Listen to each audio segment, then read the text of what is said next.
I'm here with the film's leading actor, Paul Chiedozie, who plays, of course, the smooth Terrell McIntosh. How are you doing tonight, Paul? Very good, very good, very good. Very excited. You know, today is the big day, and you know, it's crazy. Finally here for me. So, you talk a little bit about the rehearsal process. I know you did a lot, kind of reaching out with that youth in Hackney, and then I've heard that there was a lot of improv.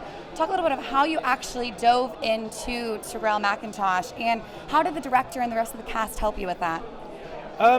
For sure, it was definitely a long process. Terrell, for me, is a character that was far away from myself, so the process was actually extendedly long. I remember some of the times that I had to kind of, well, what they call method acting, kind of go into the character. I even had to get a job that was similar to Terrell's in the property business. So it was definitely intense. But luckily for me, I had a lot of support. You know, the other actors are brilliant.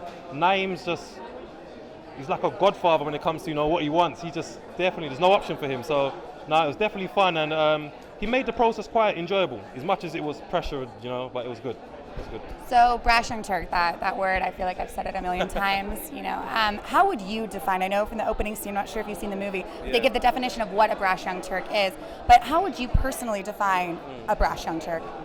I have to be honest, you know, when I first heard the title, I was like, what the hell was that? Like, Turkish? Or, yeah, you know, I didn't really know. But after kind of getting delved into the movie and kind of seeing, you know, the development of the characters and reading especially my character, Terrell, I kind of grasped that, you know, a Brash Young Turks to me now is someone who inspires to be more, you know. Don't give up, keep going, and believe in your dream, you know, and nothing less. That's what I believe a Brash Young Turk is to me. And it seems like London played almost kind of another character in the movie, the city of London. What can this movie serve as a message to other young people out there, to other Brash Young Turks perhaps?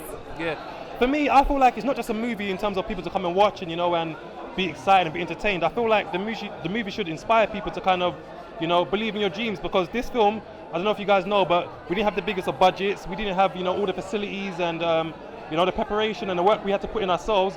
I feel like everybody deserves a pat on the back, not just, you know, the production team, you know, the actors. We came together as a family, and London played a big part in terms of, you know, supporting what we wanted to do, and, you know, props to Naeem to kind of making London look like this glamorous, you know, super place, because it looks fantastic. And personally with Terrell McIntosh, he's someone who rose from kind of rags to riches in a way. But are there any other things that you can kind of take away from it? Obviously, he's a multi-layered character. Yeah. What are some kind of the other side of the coin of being a Brash Young Turk? You start off believing that Terrell's one of them people that he wants his dream so bad that it kind of, you know, makes him a villain to a certain degree, because he wants it so bad that he's willing to do anything for it. But then after a while, you kind of realize that he's human. You know, he does have the kind of genuine element that, you know, love plays a part. He does want to be loved. The passion for him to be what he wants to be comes from love, I reckon. So in terms of, you know, the other side to the whole Brash Young Turk is that, you know, love is important, and you have to love yourself to kind of love others and love what you do. So it's important. And do you think the film kind of gives a positive message to these young people out there of what it really takes to succeed? I hope so. I hope so. Unfortunately, you know, the thing about life, it kind of, they say things get worse before it gets better. In terms of this is just a 2-hour movie, we don't know if we get to see the better yet in the movie, but the Mia character, I reckon in the film you do get to see the positives from her life to the struggle to where she gets to in the movie, so it's great. But I feel like people should be able to look at the film and say, you know what, keep pushing out your dream, knocking on the door, and you should eventually get what you want.